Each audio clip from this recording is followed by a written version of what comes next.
A trágica saga de desejo e represália protagonizada por Tamar e Absalão, filhos de Davi, figura entre as mais dolorosas e chocantes do cânone bíblico. Essas narrativas, além de servirem como alertas sobre as repercussões das escolhas de nossas amizades, também destacam as complexidades das relações familiares. Tamar e Absalão, embora irmãos, tinham mães distintas. Absalão era filho de Maaca, enquanto Amnon, meio-irmão de ambos, era filho de Ainoã. Consumido por um desejo intenso, Amnon nutria uma paixão proibida por Tamar, sua bela meia-irmã e irmã de sangue de Absalão. A intensidade desse desejo era tal que Amnon adoecia por ela, dada a impossibilidade de aproximação, pois Tamar era virgem. Nessa complexa trama, Jonadab, filho de Simeia e primo de Amnon, surge como um personagem astuto, mas cujos conselhos se revelariam desastrosos. Ele aconselhou Amnon a fingir-se doente e solicitar que Tamar preparasse uma refeição para ele, permitindo-lhe assim uma oportunidade de aproximação. Este conselho, embora esperto, acarretou uma cadeia de eventos trágicos, conforme descrito em 2 Samuel, capítulos 13, versículos do 1 ao 5. O significado dos nomes dos personagens, Absalão, paz do pai, e Amnon, fiel, ironicamente não se alinha a seus atos. Jonadab, sendo um parente próximo, deveria ter sido um guia moral, mas acabou por exercer uma influência negativa, lembrando as advertências bíblicas sobre a influência corruptora das más companhias, visto em 1 Coríntios 15, versículo 33. Amnon, em sua luxúria, ignorou o laço fraterno que unia ele e Tamar. A força desse desejo era tão avassaladora que distorcia sua percepção da realidade. Em um plano maligno orquestrado por Jonadab, Amnon preparou uma armadilha para Tamar, fingindo-se de doente para atraí-la. Davi, ocupado com suas responsabilidades reais e familiares, talvez não tivesse percebido a complexidade da situação ou dedicado tempo suficiente para a educação moral de seus filhos.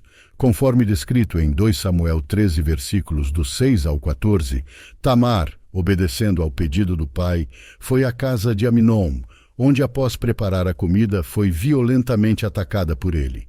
O ato de Amnon revelou a verdadeira natureza de seus sentimentos, uma luxúria desenfreada, não amor. O arrependimento de Amnon nasce não de um amor genuíno por Tamar, mas do reconhecimento de sua própria depravação. Após o hediondo ato de Amnon contra Tamar, ele procurou excluir de sua mente qualquer traço do seu pecado.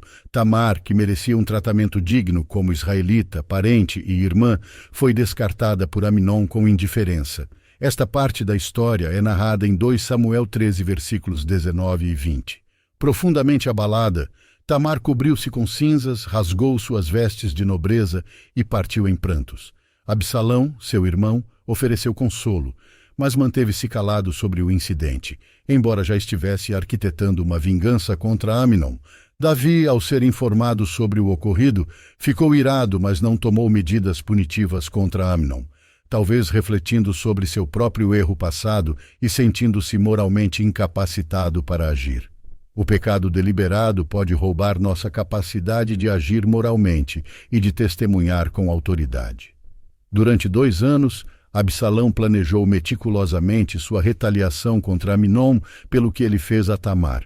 Utilizando uma astúcia que espelhava a de Amnon, Absalão convidou Davi a permitir que Amnon e os outros filhos do rei fossem a uma festa, envolvendo Davi no planejamento do encontro, assim como Amnon havia feito ao pedir que Tamar o visitasse.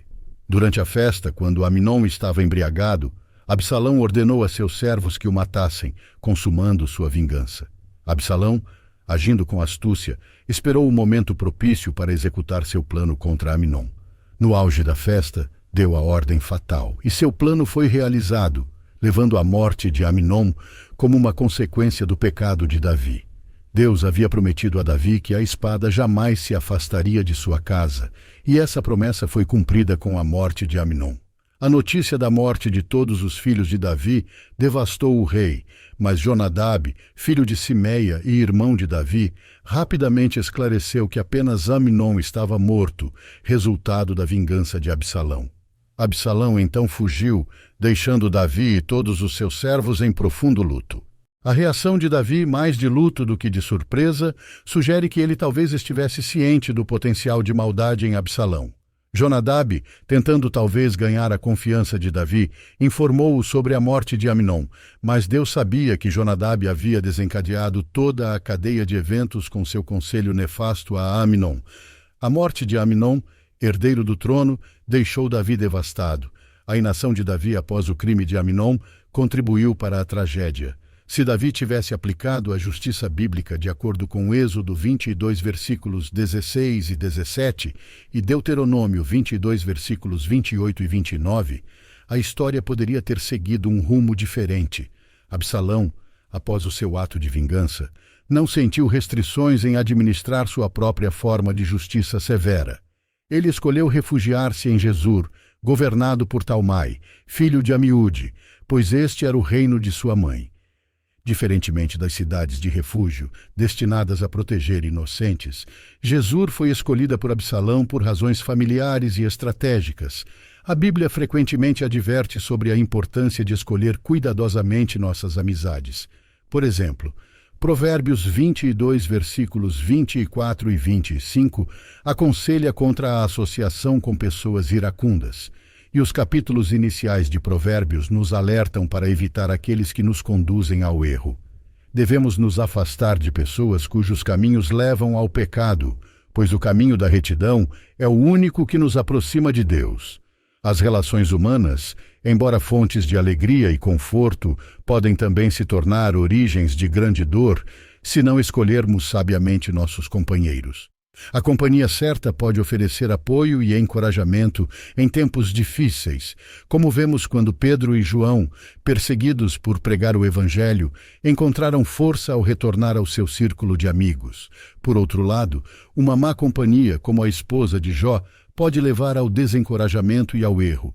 Amigos verdadeiros, como Jonatas foi para Davi, defendem e protegem uns a outros em tempos de crise. A história de Judas Iscariotes, que traiu Jesus, ilustrada em Lucas 22, versículos 47 e 48, serve como um lembrete de que nem todos os que se apresentam como amigos têm intenções sinceras. Bons amigos oferecem conselhos sábios e construtivos, como Jetro fez para Moisés, enquanto maus conselheiros podem levar à ruína, como foi o caso do conselho dado a Amnon. Escolher amigos cuidadosamente é essencial, pois as pessoas certas se alegrarão com nossos triunfos e nos apoiarão, enquanto outras podem se ressentir de nossas bênçãos. Os seres humanos são criados para relacionamentos, e as amizades são uma parte vital de nossas vidas. Devemos buscar amigos que mostram amor incondicional, dão conselhos sinceros, repreendem com amor, influenciam positivamente, evitam fofocas, perdoam, são leais e ajudam em tempos de necessidade, conforme ensinado em Provérbios e Eclesiastes. Concluindo com uma oração, agradecemos a Deus pelas amizades corretas e pedimos orientação para encontrar e manter relacionamentos que nos elevem e nos ajudem a crescer. Pedimos a Deus que nos separe das influências negativas e nos ajude a ser bons amigos para aqueles ao nosso redor. Amém. Queremos expressar nosso profundo agradecimento por ter assistido a este vídeo. Se você gostou do conteúdo e deseja ver mais como este, não esqueça de se inscrever em nosso canal para ficar atualizado. Além disso, adoraríamos ouvir sua opinião. Por favor, deixe um comentário abaixo compartilhando suas ideias, perguntas ou experiências relacionadas ao tema.